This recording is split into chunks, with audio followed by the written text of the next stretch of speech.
Hola a todos mis seguidores y seguidoras. Este es un bulto de anzuelos donde entre todos desenredamos la realidad que nos asfixia. Estamos haciendo una serie en la cual analicemos lo que ocurrió durante las elecciones de Estados Unidos. Vamos a hablar sobre el desorden en los partidos. Los únicos experimentos previos en partidismo que existían estaban en Inglaterra, producto de que ya tenían instaurado un parlamento robusto y fuerte, y en ese parlamento habían ciertas tendencias ideológicas más o menos identificables.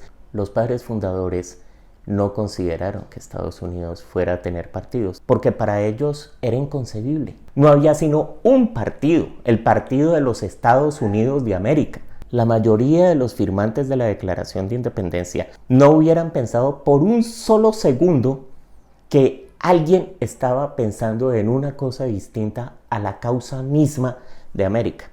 Y sin embargo sí lo había. Y hay dos figuras que es absolutamente esencial entender en la historia de los partidos. Thomas Jefferson, el otro Alexander Hamilton.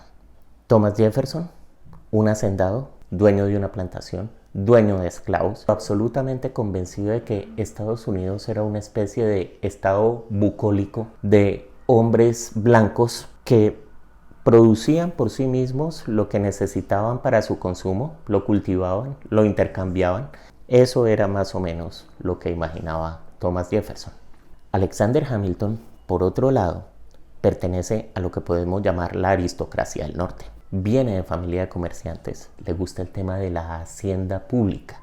En la presidencia de George Washington no hay choques, aunque Washington tiende a ser más federalista, que es como empieza a conocerse el partido de Hamilton, que jeffersoniano, pero nunca llega a tomar ninguna posición.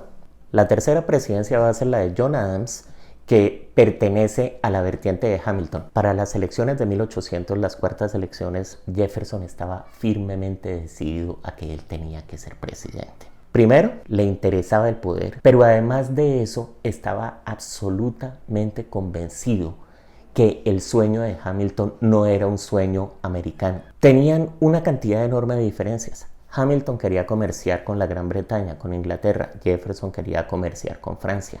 Jefferson estaba de acuerdo con la decapitación del rey francés, y si no estaba de acuerdo, por lo menos le parecía que era un exceso natural de la revolución.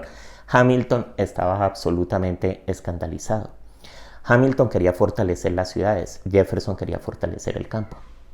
Hamilton quería fortalecer a los banqueros y a los comerciantes, Jefferson quería fortalecer a los granjeros. Jefferson puntualmente estaba seguro que Hamilton tenía que ser detenido, que Hamilton representaba una amenaza existencial para los Estados Unidos. Se quedó con la presidencia de Estados Unidos. 2 años después, su vicepresidente Aaron Burr se va a duelo con Hamilton y lo mata. Y después va a venir Madison, otro representante de la tendencia de Jefferson, que para ese momento se llama el Partido Demócrata Republicano.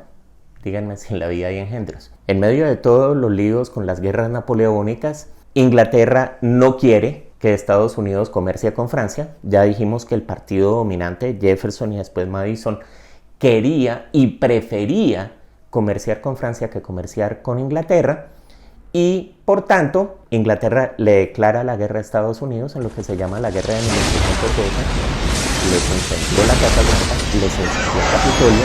Entre la guerra de 1812 y la muerte de Hamilton, el Partido Federalista desapareció y quedó siendo un régimen de un solo partido, el Partido Demócrata Republicano, y son 12 años de un régimen de partido único. Cuando termina la segunda presidencia de James Monroe, hay 2 candidatos a la presidencia, ambos por el Partido Demócrata Republicano. El general Andrew Jackson, héroe de la guerra de 1812, una persona de un carácter pésimo, su temperamento ha pasado a la historia en Estados Unidos como el tipo más cascarrabias, y también sin duda una persona con un programa eugenésico firmemente decidido a que era necesario acabar con los indios. Estaba convencido de la esclavitud y había que defenderla como sureño que era. John Quincy Adams, bostoniano, un tipo afable, querido, simpático, representante de los intereses del norte de Estados Unidos y de Boston, es decir, del comercio transatlántico, es su contendor. Resulta que no consiguen la mayoría absoluta necesaria en el colegio electoral y quien tiene que definir las elecciones es la Cámara de Representantes. Eligió a Adams. Jackson, herido en que sentía que le habían robado las elecciones, para que vean que en 2020 no nos hemos inventado absolutamente nada, juró que John Quincy Adams no iba a tener segunda presidencia, le montó la oposición más brutal de todas, porque al fin y al cabo él había sido el más votado, aunque no hubiera alcanzado la mayoría en el colegio. Ahí es donde surge realmente lo que se llama hoy el Partido Demócrata. En Estados Unidos hay 3 personajes que no fueron presidentes nunca, ninguno de ellos, pero cada uno de ellos es más importante que varios presidentes que sí lo fueron. Fueron John Jay, James Calhoun y Daniel Webster. Jay, sobre todo, produjo lo que se llamó el sistema americano, y de ahí salió un partido que se llamó el Partido Whig en los 1830s, el opuesto a Jackson. Es decir, todo lo que quedaba del Partido Demócrata Republicano que no fueran los demócratas de Jackson y que no se hubieran retirado definitivamente de la política, frustrados y amargados por lo ocurrido, antes de que todo eso fuera recogido por una cosa que se llamó el Partido Republicano en los 1850. El Partido Republicano es un partido que se organiza alrededor del que será el tercer factor y próximo post de esta serie, la esclavitud. Y los republicanos salieron a corregir eso en una figura inmensa, colosal, que es Abraham Lincoln. Y nada más por su posesión, sabiendo los estados del sur lo que Lincoln iba a hacer con los esclavos, se desató la Guerra de Secesión. Con posterioridad a la Guerra de Secesión, los republicanos van a tener una hegemonía muy marcada en la presidencia y van a poner seguidos 4 presidentes. Pero los demócratas recogen toda la frustración de los blancos, antiguos propietarios, de la élite, y la mayoría, por no decir todos los blancos del sur, siguen siendo racistas. Los demócratas asientan su posición en esas fronteras lejanas de los territorios del sur y del oeste de Estados Unidos. Nótese que para ese momento los demócratas se han echado al buche 2 partidos, el federalista y el Whig. Para las elecciones de 1894 están decididos a que de una vez y por todas van a acabar con el Partido Republicano.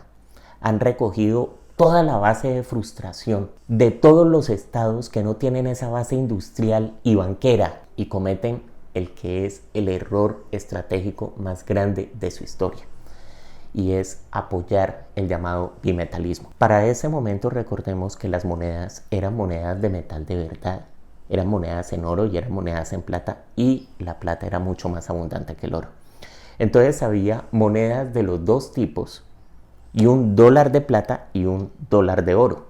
La cuestión es que el dólar de oro no es que comprara más que el dólar de plata, pero tenía menos metal. La pregunta era, ¿cuánta plata tenía que tener un dólar de plata para que equivaliera a un dólar de oro? Si hoy calcular el valor de una moneda respecto a otra es difícil, ahora usted imagínese hacerlo dentro del mismo país día a día, considerando los diferentes precios de los metales. Termina en un pánico financiero que llevó a una catástrofe casi comparable a la de la Gran Depresión de 1929, y le echaron la culpa al Partido Demócrata porque fue quien apoyó a través de su candidato en uno de los discursos más famosos de la historia de Estados Unidos, el discurso de la Cruz de Oro, su candidato William Bryan Jennings.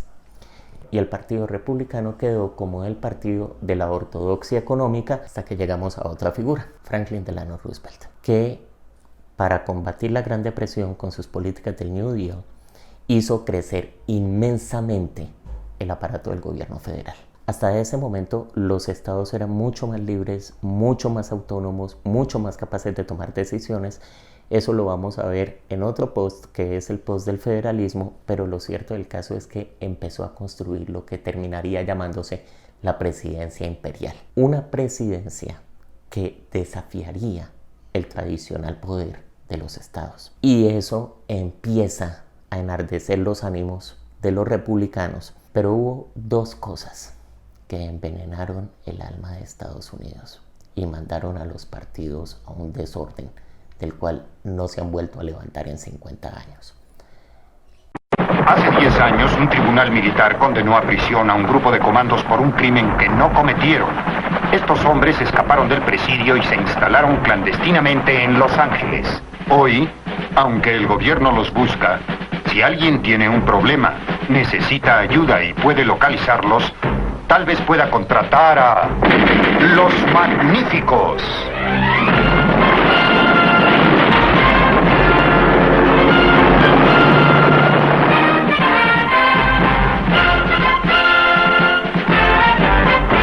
La guerra de Vietnam y... You had us scared to death, man. Don't you call me man, boy. Did it ever occur to them they're gonna end up dead? The moment out of here. You'd kill Frank? Is that what you're saying? I wouldn't give it no more thought than wringing a cat's neck. La lucha por los derechos civiles de los años 60. La lucha por los derechos civiles fueron los programas que estableció el presidente Johnson para acabar con la segregación, e incluso se dice que el presidente Johnson, otra figura bastante colorida y pintoresca de la historia presidencial de Estados Unidos, alguna vez dijo: yo voy a hacer que todos esos putos negros voten demócrata. Los negros naturalmente tradicionalmente habían sido republicanos, finalmente Lincoln era el que los había liberado.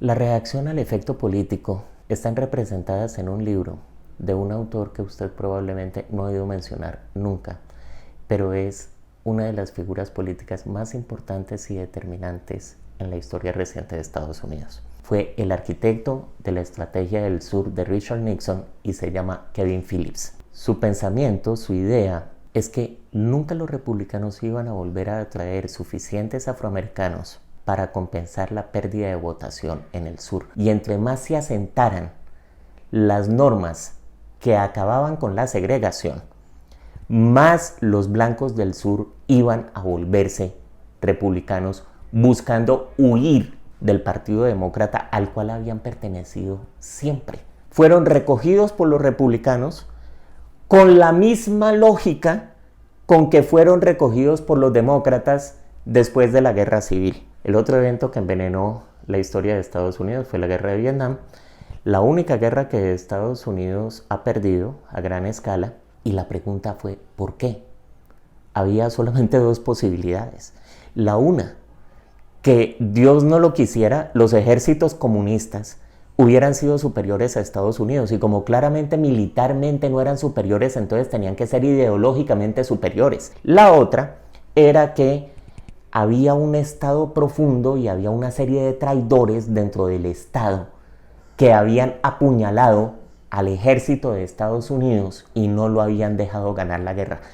Nótese el parecido, por no decir la absoluta igualdad, entre ese discurso y el discurso de los alemanes en 1918 con los criminales de noviembre y la puñalada por la espalda. Estados Unidos copió esa narrativa igualita y naturalmente venía el problema. ¿Quién tenía la culpa de haber permitido que eso pasara? ¿Quiénes eran esos criminales? Los republicanos dijeron que los demócratas y los demócratas dijeron que los republicanos, porque se repartían a partes iguales la culpa. Y eso desgarró el aparato político de Estados Unidos. Grandes grupos de personas sintieron que esto de los valores americanos no los representaba. Algunos decían que sí, que efectivamente Rusia y sus satélites eran superiores, otros decían que no había tal, pero que realmente había que reexaminar lo que eran los básicos de Estados Unidos. Y desde eso los partidos viven en una confusión enorme. En la actualidad lo único que puede decirse es que los republicanos son más de derecha que los demócratas, pero cada partido sigue acusando al otro de las mismas acusaciones que vienen arrastrando desde los 1960s y 70s alrededor de los derechos civiles y alrededor de Vietnam. Y así llegamos a las elecciones de 2016 y de 2020. Unas elecciones en las cuales los partidos ya no se sabe exactamente cuál es su base ideológica. Y esa confusión produjo a una figura como Donald Trump. Los partidos ya no atraen votos. Ahora son los votos los que atraen a los partidos. La normalidad de las cosas es que el Partido Republicano atrajera gente que pensara de una determinada manera y el Partido Demócrata hiciera lo mismo. Ahora no hacen eso. Ahora lo que hacen es identificar dónde hay nichos de votos y van y le dicen a esa gente lo que esa gente quiere oír. Cuando te encuentras con una persona que está vomitando fuego sobre ese desorden y está soliviantando las frustraciones que sobre la sociedad ha traído ese desorden. Ese fue el caso. Y de eso no se puede culpar a Donald Trump. Donald Trump articuló el discurso que llevaba 40 años organizándose en Estados Unidos. Los espero entonces nuevamente. Para eso los invito a suscribirse. Den clic en el botoncito rojo aquí abajo donde dice suscribirse. Y también den clic en la campanita para que les avise cuando tenemos un nuevo video y seguimos conversando en Un bulto de anzuelos, donde entre todos desenredamos la realidad que nos asfixia. Gracias por pasar a verme.